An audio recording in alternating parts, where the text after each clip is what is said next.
Hier, j'ai passé un entretien et on m'a posé la question: quel est ton job de rêve? Et ben, c'était une super bonne question à laquelle je n'étais pas préparé et on va faire un débrief ensemble pour que toi, si on te la pose, tu saches quoi dire, tout simplement. Allez, on est parti. Au fait, moi c'est Thomas, je suis ingénieur en Australie et cette vidéo c'est un format nouveau pour moi parce que je vais tout te faire quasiment en une seule fois, en une seule traite. Donc, je te donne le contexte d'abord et ensuite on va voir comment j'ai répondu et ce que j'ai appris en faisant ça et ce que je te conseillerais derrière si tu veux toi te préparer à la question. Le contexte, c'est que j'ai un entretien dans l'une des grosses startups australiennes avec la Head of HR, donc la directrice des ressources humaines de la compagnie. Le format, vu que j'ai une approche assez originale, c'est qu'en fait on va prendre un café ensemble, une demi-heure, donc c'est très court pour un entretien, et le but c'est de voir si mon profil peut correspondre au poste ou on va le voir à autre chose. Début d'entretien classique, elle me connaît déjà un peu puisque j'ai fait une présentation, ce qui permet d'aller beaucoup plus vite, et on s'assoit, on prend un café, et on commence à poser des questions. Ok, bah, présente-toi en quelques instants. J'ai fait une autre vidéo sur le sujet. Et elle m'annonce deux choses. La première, c'est que le job auquel j'ai postulé en tant que tel, il n'est pas disponible, que mon profil ne correspond pas. Ce que je savais, hein, chercher quelqu'un qui avait déjà 8 à 10 ans d'expérience dans le domaine. Donc bon, j'avais postulé à un très grand job, on essaie quand même. Mais elle aime bien ma démarche, mais vu que je cherche à changer un peu de domaine quand même, elle me pose la question: mais toi, qu'est-ce que tu veux faire vraiment? C'est quoi ton job de rêve? C'est une bonne question. Alors, je vais prendre quelques secondes. Quel est mon rêve? Quel est mon job de rêve? Bah, écoutez, euh, le job de rêve, là comme ça, je ne sais pas forcément, mais ce que je peux faire, c'est vous dire là où je veux aller, ma vision pour là où je serai dans 15 ans.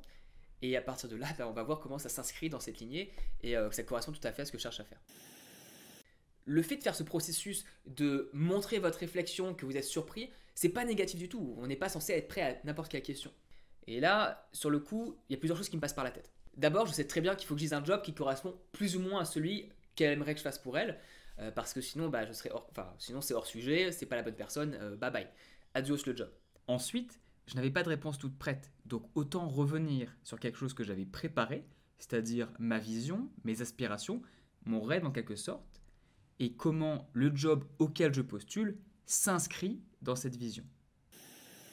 Bah écoutez, moi dans 15 ans, ce que je souhaite faire, c'est être soit CEO, CEO ou CTO, un des grands directeurs.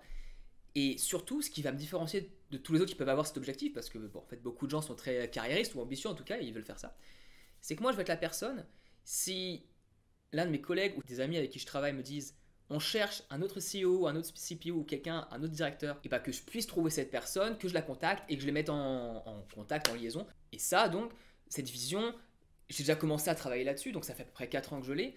Il faut que j'ai ma carrière d'un côté, ce que je suis en train de faire, et de l'autre, que je sois dans cette branche par rapport au talent. Mais j'avais pas tout vu, il y avait un pan entier de cette question que je n'avais pas vu, donc je vais vous la dire tout de suite, hein. Mais elle m'a repris, on a continué là-dessus. Elle est très contente, elle me dit ah bah c'est super, écoutez, non c'est bien, il y a peu de personnes qui savent là où ils veulent aller. Mais donc, dites-moi un peu plus sur dans 15 ans, là, si vous êtes le CEO d'une entreprise, qu'est-ce que vous allez faire? Quel type de produit vous allez avoir? Qu'est-ce que vous allez vendre? Quel est le concept derrière? Et là, moi, je suis en mode, wow, alors ça, j'en sais absolument rien.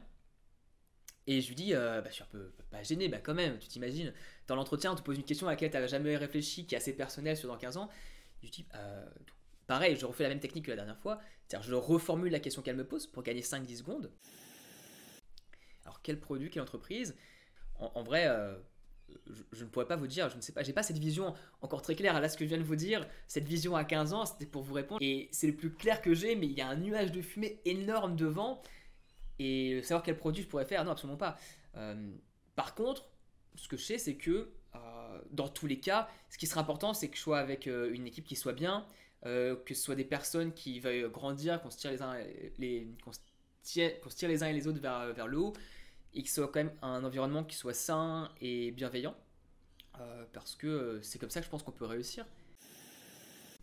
Et là, en répondant ça, sans faire exprès, j'ai tapé extrêmement juste.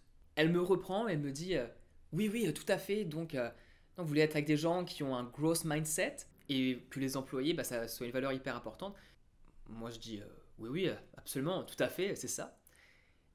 Normal, hein, on va pas répondre l'inverse quand on voit que les recruteurs trouvent des choses positives dans ce qu'on dit. Et elle continue en me disant non mais c'est exact, c'est super, ça correspond bah, exactement en fait aux valeurs de l'entreprise, de la startup, puisque deux de nos piliers, deux de nos valeurs sont Et elle me sort les phrases corporate qui sont très bien, quelque chose comme human first ou human centric product, quelque chose comme ça. Bref, ce qu'il faut retenir de ça, pour toi qui regarde, c'est en fait cette question de quel est ton dream job, ça a deux facettes. La première, celle à laquelle j'ai commencé à répondre, c'était le job, les tâches et les missions que tu vas faire, il faut que ça corresponde au job auquel tu postules. Sinon, t'es éliminé, on l'a déjà dit. Mais la deuxième facette, celle que j'avais totalement zappée sur le coup et sur laquelle j'ai eu la chance de tomber, c'est de se dire, c'est les valeurs culturelles et c'est l'environnement de travail au sens humain. Parce que je vais te le faire très simple.